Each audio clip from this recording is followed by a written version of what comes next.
ಇದು ನಂದು first day of learning. ನಾನು ಆ್ಯಸ್ ಎ ಬಿಗಿನರ್ ತುಂಬ ಮಿಸ್ಟೇಕ್ ಎಲ್ಲಿ ಮಾಡಿದೆ, ಹೇಗೆ ನಾನು ಇಂಪ್ರೂವ್ ಮಾಡಿದೆ, ನಂದು ರೈಡಿಂಗ್ ಸ್ಟೈಲ್ ಆಗಿರ್ಬೋದು, ಇಲ್ಲಾಂದರೆ ಮೈಂಡ್ಸೆಟ್ ಯಾವ ಥರ ಚೇಂಜ್ ಆಯಿತು ಎಲ್ಲ ಹೇಳ್ತೇನೆ. ನಾನು ಆ್ಯಸ್ ಎ ಬಿಗಿನರ್ ತುಂಬ ಸ್ಟ್ರಗಲ್ ಮಾಡಿದಲ್ಲಿ ಅಂದರೆ ಆ್ಯಕ್ಸಿಲೇಟರ್ ಕೊಡೋದು. ಅಂದರೆ ನಾನು ಸ್ಕೂಟರ್ ಬಿಟ್ಟು ಅಭ್ಯಾಸ ಅಲ್ಲ, ಅದರಲ್ಲಿ ಕ್ಲಚ್ ಗೇರ್ ಏನೂ ಇಲ್ಲ, ಸ್ಟಾರ್ಟ್ ಮಾಡಿ ಆ್ಯಕ್ಸಿಲೇಟರ್ ಕೊಡಿ ಅಷ್ಟೇ. ಆದರೆ ಬೈಕ್ ನಿಮಗೆ ಆ ಥರ ಅಲ್ಲ ಆಯಿತಾ. ನಿಮಗೆ ಕ್ಲಚ್, ಗೇರ್, ಆ್ಯಕ್ಸಿಲೇಟರ್ ಯಾವ ಥರ ವರ್ಕ್ ಆಗುತ್ತೆ ಅಂತ ಗೊತ್ತಾದರೆ ಒಂದು 20% ನಿಮ್ಗೆ ಕಲಿತ ಹಾಗೆ ಗಾಡಿ. ಮತ್ತು ರಿಯಲ್ ಸ್ಟ್ರಗಲ್ ಎಲ್ಲಿ ಅಂದರೆ, ನಾನೆಲ್ಲಿ ತುಂಬ ಸ್ಟ್ರಗಲ್ ಮಾಡಿದೆ ಅಂದರೆ, ನಾನು ಆ್ಯಕ್ಸಿಲೇಟರ್ ಕೊಡ್ತಾನೆ ಇರಲಿಲ್ಲ ಆಯಿತಾ. ಜಸ್ಟ್ ಫಸ್ಟ್ ಗೇರ್ ಹಾಕಿ ಕ್ಲಚ್ ರಿಲೀಸ್ ಮಾಡ್ತಾಯಿದ್ದೆ. ತುಂಬ ಸ್ಟಾಲ್ ಆಗ್ತಿತ್ತು ಆಯಿತಾ ಗಾಡಿ. ಇದು ಒಂದು ಆಲ್ಮೋಸ್ಟ್ 2-3 ಡೇಸ್ ಸೇಮ್ ಮಿಸ್ಟೇಕ್ ಮಾಡಿದ್ದೇನೆ. ಮತ್ತು ಅದನ್ನು ಪ್ರಾಕ್ಟೀಸ್ ಮಾಡಿದೆ ನಾನು 2 ಡೇಸ್ ಕೂಡ ಹೇಗೆ ಸ್ಟಾಲ್ ಮಾಡಿದೆ ಗಾಡಿ ಬಿಡಬೇಕಂತ ಪ್ರಾಕ್ಟೀಸ್ ಮಾಡಿ ಮಾಡಿ ಫೈನಲಿ ಅದನ್ನು ಓವರ್ಕಮ್ ಮಾಡಿದೆ. ಮತ್ತು ಆ ಥರ ನಂದು ಯಾವತ್ತೂ ಸ್ಟಾಲ್ ಆಗಿಲ್ಲ.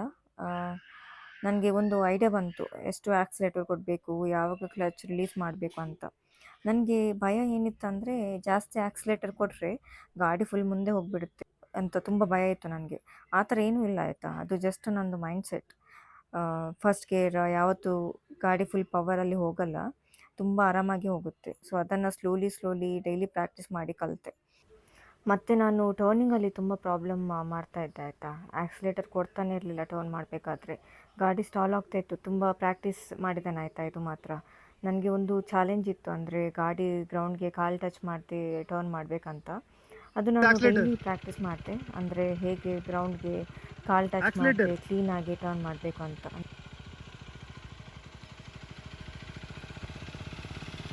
ಮುಂಚೆ ಸ್ಟಾರ್ಟಿಂಗ್ ಅದು ಏನಾಗ್ತಿತ್ತು ಅಂದರೆ, ಗಾಡಿ ಸ್ಟಾಲ್ ಆಗ್ತಿತ್ತು. ಸ್ಟಾಲ್ ಅಂದರೆ ಸ್ಟಾಪ್ ಆಗ್ತಿತ್ತು ಗಾಡಿ ಆಯಿತಾ. ಅದು ಕ್ಲಚ್ ಅಡ್ಜಸ್ಟ್ಮೆಂಟ್ ಸರಿಯಾಗಿ ಆಗ್ತಿರಲಿಲ್ಲ ಅವಳಿಗೆ. ಬಟ್ ಈಗ ಅದು ಸ್ವಲ್ಪ ಸಾಲ್ವ್ ಆಗಿದೆ. So there is no problem. ಅವಳದು ಗಾಡಿ ಎಲ್ಲೂ ಸ್ಟಾಪ್ ಆಗ್ತಿಲ್ಲ. ಒಂದು ಸ್ಲೋ ಮಾಡುವಾಗ ಸಹ ಗಾಡಿ ಸ್ಟಾಪ್ ಆಗ್ತಿಲ್ಲ. So this is some kind of improvement ಇದೆ ನೋಡಿ. 1 ವೀಕಲ್ಲಿ ಇಷ್ಟು ಇಂಪ್ರೂವ್ ಆಗಿದ್ದಾವೆ ಅವಳು. So this is a good thing. Accelerator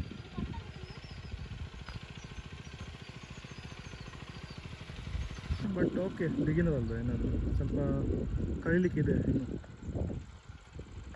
ನೋಡಿ ತುಂಬ ಸ್ಲೋ ಮಾಡ್ತಾರೆ, ಸ್ವಲ್ಪ ರೇಸ್ ಮಾಡಿದರೆ ಸಹ ಅವಳಿಗೆ ಪಾಸ್ ಆಗೋದಿಲ್ಲ. ಏನು ಹ್ಯಾಸಲ್ ಇಲ್ಲದೆ ಸ್ಮೂತಾಗಿ ಟರ್ನ್ ಮಾಡಬೇಕಂತ ಹಾಗೆ ಪ್ರಾಕ್ಟೀಸ್ ಮಾಡಿ ಮಾಡಿ ಟರ್ನ್ ಮಾಡಲಿಕ್ಕೆ ಕಲಿತೆ. ಲೆಗ್ಸ್ ಗ್ರೌಂಡ್ಗೆ ಟಚ್ ಮಾಡಿದೆ, ಸ್ಟಾಲ್ ಮಾಡಿದೆ, ಟರ್ನ್ ಮಾಡಲಿಕ್ಕೆ ಕಲಿತೆ. ಹಾಗೆ ಸ್ಲೋಲಿ 8 ಕೂಡ ಹಾಕ್ಲಿಕ್ಕೆ ಕಲಿತೆ ನಾನು. ಇದನ್ನು ನಾನು ಆಲ್ಮೋಸ್ಟ್ 1 ವೀಕ್ ಪ್ರಾಕ್ಟೀಸ್ ಮಾಡಿದ್ದೇನೆ, ಟರ್ನ್ ಮಾಡಲಿಕ್ಕೆ, 8 ಹಾಕಲಿಕ್ಕೆ ಮತ್ತು circle ಹಾಕೋದೆಲ್ಲ. So now if you see, she's not keeping her legs down. So that is the improvement.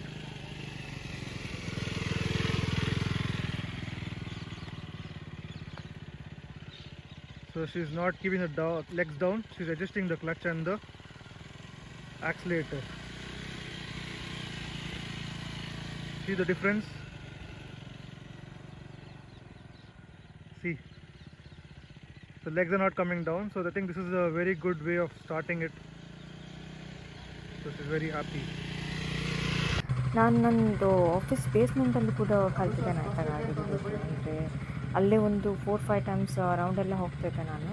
ಮತ್ತು ಪಿಲಿಯನ್ ಕುತ್ಕೊಂಡು ಕೂಡ ಪ್ರಾಕ್ಟೀಸ್ ಮಾಡಬೇಕಿತ್ತು ನನಗೆ. ಅಂದರೆ ಹೇಗೆ ಮ್ಯಾನೇಜ್ ಮಾಡಬೇಕು, ಹೀಗೆ ವೆಯ್ಟೆಲ್ಲ ಮ್ಯಾನೇಜ್ ಮಾಡಬೇಕಂತ ಒಂದು ಐಡಿಯಾ ಬೇಕಿತ್ತು ನನಗೆ.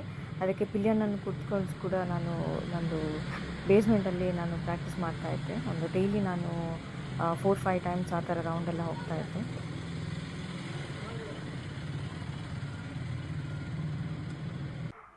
ನಂದು ಹೇಳಿದ್ದೇನಲ್ಲ, ನಂದು ಶಿಫ್ಟ್ ನೈಟ್ ಶಿಫ್ಟ್ ಆಯಿತಾ. ಅಂದರೆ ನನಗೆ ವೀಕೆಂಡ್ ಬಿಟ್ಟರೆ ಬೇರೆ ಟೈಮೇ ಸಿಗ್ತಿರ್ಲಿಲ್ಲ ಆಯಿತಾ ಗಾಡಿ ಬಿಡಲಿಕ್ಕೆ, ಪ್ರಾಪರ್ ನನಗೆ ಪ್ರಾಕ್ಟೀಸ್ ಮಾಡಲಿಕ್ಕೆ.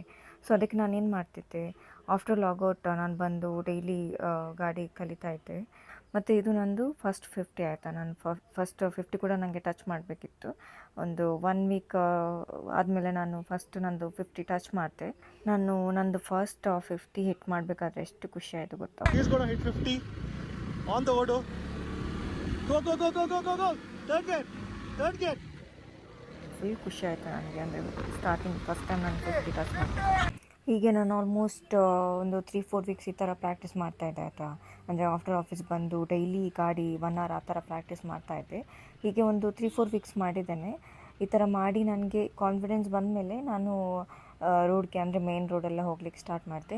ಅಂದರೆ ಹೆವಿ ಟ್ರಾಫಿಕ್ ಅಲ್ಲ, ಇದು ನಾರ್ಮಲ್ ಟ್ರಾಫಿಕಲ್ಲೆಲ್ಲ ಓಡಿಸ್ಲಿಕ್ಕೆ ಸ್ಟಾರ್ಟ್ ಮಾಡಿದೆ. ಇದು ನಂದು ಲರ್ನಿಂಗ್ ವೀಡಿಯೋ ಆಯಿತಾ, ಇದು ನಂದು ಲರ್ನಿಂಗ್ ಜರ್ನಿ. ನಿಮಗೇನಾದರೂ ಈ ವಿಡಿಯೋ ಇಷ್ಟ ಆದರೆ, ಅಂದರೆ ನಿಮಗೇನಾದರೂ ಟಿಪ್ಸ್ ಏನಾದರೂ ಶೇರ್ ಮಾಡಬೇಕಿದ್ರೆ ನನಗೆ ಪ್ಲೀಸ್ ಕಮೆಂಟಲ್ಲಿ ತಿಳಿಸಿ. ಮತ್ತು ನಿಮಗೇನಾದರೂ ಈ ವಿಡಿಯೋ ಇಷ್ಟ ಆದರೆ ಪ್ಲೀಸ್ ಲೈಕ್ ಮಾಡಿ, ಶೇರ್ ಮಾಡಿ, ಸಬ್ಸ್ಕ್ರೈಬ್ ಮಾಡಿ. See you on the next video. Take care, bye.